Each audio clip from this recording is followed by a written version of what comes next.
వారం ప్రజాప్రభుత్వం కీలక నిర్ణయాలు ముఖ్యమైన పనులకు శ్రీకారం చుట్టింది. రిజిస్ట్రేషన్లను మరింత ఈజీ చేసేలా మరిన్ని సబ్ రిజిస్ట్రార్ ఆఫీసెస్లో స్లాట్ బుకింగ్ ఆప్షన్ తీసుకురావటం, ప్రపంచం కళ్ళన్నీ కూడా తెలంగాణ వైపే అంటూ మిస్ వరల్డ్ పోటీలను ఘనంగా నిర్వహించేందుకు యాక్షన్ ప్లాన్ రెడీ చేయటం, రేషన్ కార్డులలో కొత్త సభ్యుల పేర్లు చేర్చే ఆప్షన్ను అందుబాటులోకి తేవటం, వైద్య ఆరోగ్య శాఖలో నియామకాల జాతరకు ఏర్పాట్లు చేయటం, ఇందిరమ్మ ఇళ్లకు ఉచిత ఇసుక, ఇలాంటివన్నీ కూడా ఈ వారం తీసుకున్న నిర్ణయాల్లో కీలకంగా ఉన్నాయి. ఫుల్ డీటెయిల్స్ ఇప్పుడు చూద్దాం.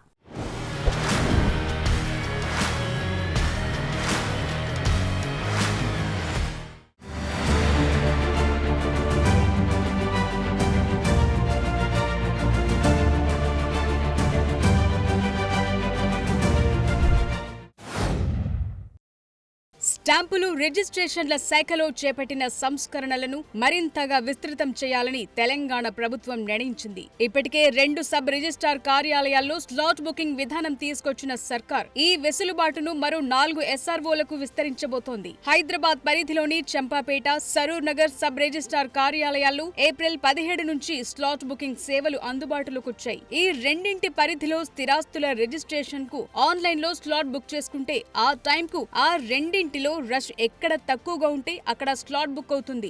లేటెస్ట్ గా రంగారెడ్డి జిల్లా షాద్ నగర్, ఫరూక్ నగర్, అలాగే సిద్దిపేట అర్బన్, సిద్దిపేట గ్రామీణ సబ్ రిజిస్ట్రార్ కార్యాలయాలను ఈ సేవల పరిధిలోకి తీసుకొచ్చారు. ఈ నెల 2వ వారంలో ఈ ఆఫీసుల్లో ఆన్లైన్ స్లాట్ బుకింగ్ సేవలు అందుబాటులోకి రానున్నాయి. రోజుకు 48 స్లాట్స్ కన్నా ఎక్కువగా వస్తున్న ఉప్పల్, మహేశ్వరం, గండిపేట సబ్ రిజిస్ట్రార్ కార్యాలయాల్లో అదనపు సిబ్బందిని కేటాయించేందుకు చర్యలు చేపట్టారు. దీంతో రోజుకు 96 స్లాట్ల రిజిస్ట్రేషన్లు పూర్తి చేయబోతున్నారు.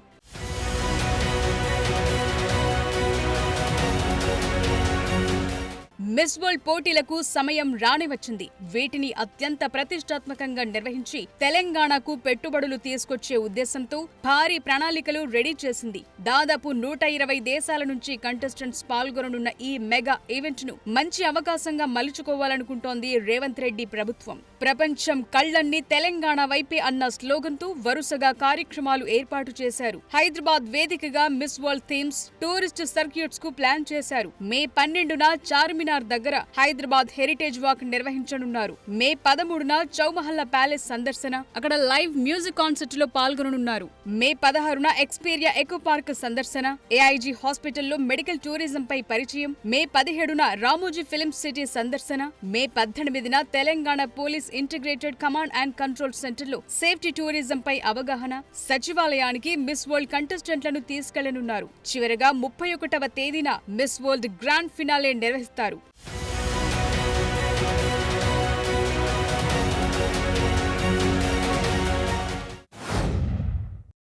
కేంద్రం చేపట్టే కులగణనలో తెలంగాణ మోడల్ ఫాలో అవ్వాలని CWC తీర్మానం పాస్ చేసింది. కులాల లెక్కలు తెలియజేయటానికే కులగణన పరిమితం కాకూడదని, బడుగు బలహీన వర్గాల స్థితిగతులకు అద్దం పట్టేలా ఉండాలని ఇదే సమావేశంలో సీఎం రేవంత్ రెడ్డి తన అభిప్రాయాన్ని పంచుకున్నారు. రాష్ట్రంలో కులగణనను సక్సెస్ చేసిన వారందరికీ సీఎం ఎక్స్ వేదికగా ధన్యవాదాలు తెలిపారు. 4 గోడల మధ్య నలుగురి ఆలోచనలతో కాకుండా మొత్తం పౌర సమాజం, మేధావులు, వివిధ కుల సంఘాల నాయకులు, విద్యావేత్తల నుంచి సలహాలు, సూచనలను స్వీకరించి పూర్తి సైంటిఫిక్ గా కులగణన చేశామన్నారు.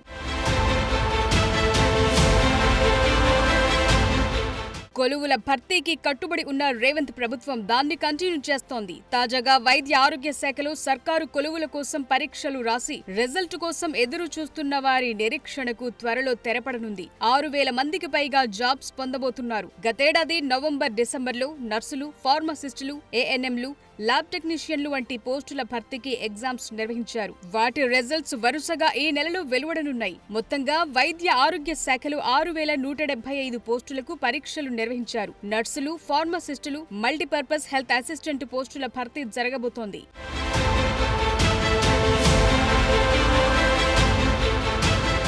రేషన్ కార్డులకు సంబంధించి మరో కీలక అప్డేట్ను తెలంగాణ ప్రభుత్వం ఇచ్చింది. 8 ఏళ్ల నిరీక్షణకు మోక్షం కల్పించింది. పాత రేషన్ కార్డుల్లో కొత్త సభ్యుల ఆమోద ప్రక్రియ ఆరంభమైంది. పౌర సరఫరాల శాఖ ఆన్లైన్ ద్వారా కొత్త సభ్యుల చేర్పుల కోసం అందిన దరఖాస్తులను పరిశీలిస్తూ ఒక్కొక్కటిగా ఆమోదిస్తోంది. గత 8 ఏళ్లుగా రేషన్ కార్డుల్లోని సభ్యుల పేర్లు వివిధ కారణాలతో తొలగిస్తున్న కొత్త సభ్యుల్ని మాత్రం ఎంట్రీ చేయలేకపోయారు. మీ సేవ ద్వారా వచ్చిన ప్రతి పెండింగ్ దరఖాస్తులను పరిశీలించి అర్హత ఉంటే ఆమోదిస్తున్నారు. ఏప్రిల్ చివరి నాటికి తాజా లెక్కల ప్రకారం రాష్ట్రంలో మొత్తం రేషన్ లబ్ధిదారుల సంఖ్య 2.93 కోట్లకు చేరింది. తాజాగా 31,084 కుటుంబాలకు కొత్త కార్డులు ఇవ్వగా పాత కార్డుల్లో 10,12,199 పేర్లు యాడ్ చేశారు.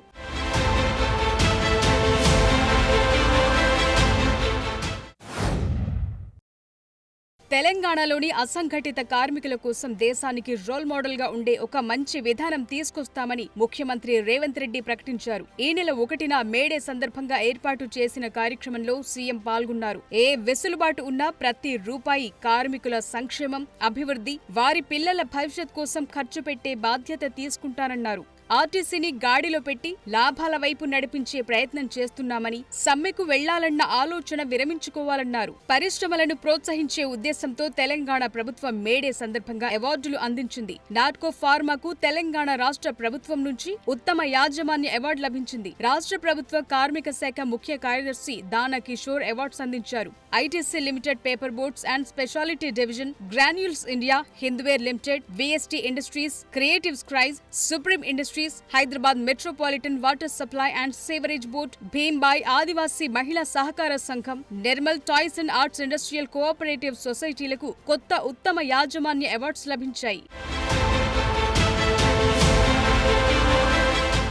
చేనేతలకు అన్ని విధాలుగా అండగా ఉంటోన్న తెలంగాణ ప్రభుత్వం ఈ నెల 1న చేనేత రుణమాఫీ అమలుపై గైడ్ లైన్స్ రిలీజ్ చేసింది. రాష్ట్ర చేనేత శాఖ ముఖ్య కార్యదర్శి శైలజ రామయ్యార్ ఈ మార్గదర్శకాలు జారీ చేశారు. ఈ ప్రకారం రాష్ట్రంలోని చేనేత కార్మికులకు అసలు వడ్డీ కలిపి ₹1,00,000 వరకు ప్రభుత్వం రుణమాఫీ చేయనుంది. ఈ పథకం 2017 ఏప్రిల్ 1వ తేదీ నుంచి 2024 మార్చి 31 వరకు అన్ని బ్యాంకులు, జిల్లా సహకార కేంద్ర బ్యాంకుల్లో వ్యక్తిగతంగా చేనేత వస్త్రాల ఉత్పత్తి, కార్యనిర్వహణ మూలధనం, ఇతర వృత్తి సంబంధిత కార్యకలాపాల కోసం తీసుకున్న రుణాలకు వర్తించనుంది. ప్రధానమంత్రి రోజ్గార్ యోజన, చేనేత క్రెడిట్ కార్డుల కింద తీసుకున్న రుణాలను సైతం మాఫీ చేయనున్నారు. జిల్లా కలెక్టర్ అధ్యక్షతన ఉండే జిల్లా స్థాయి కమిటీలు, డీసీసీబీ సీఈఓ, చేనేత శాఖ RDD, lead bank manager, NABARD DGM, పరిశ్రమల శాఖ జీఎం, జిల్లా సహకార అధికారి సభ్యులుగా చేనేత శాఖ ఏడీ కన్వీనర్ గా ఉంటారు.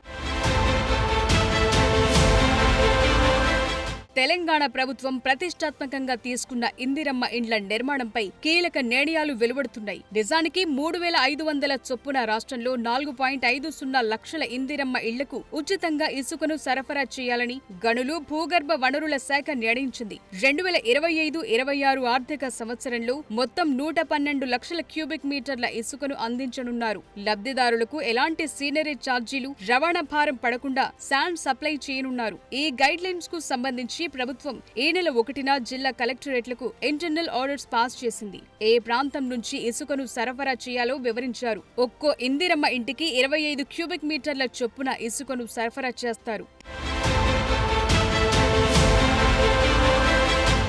తెలంగాణ జీఎస్టీ వసూళ్లు ఏప్రిల్ నెలలో 12% పెరిగాయి. 2024 ఏప్రిల్లో రాష్ట్రానికి 6,231 కోట్లు రాగా ఈసారి అది 6,983 కోట్లకు పెరిగింది. ఏప్రిల్లో జాతీయ స్థాయిలో నమోదైన 10.72% యావరేజ్ గ్రోత్ కంటే తెలంగాణ వసూళ్లే ఎక్కువ. ఎస్జీఎస్టీ సెటిల్మెంట్ తరువాత రాష్ట్రానికి వచ్చిన ఆదాయంలో మాత్రం 11% తగ్గుదల నమోదైంది.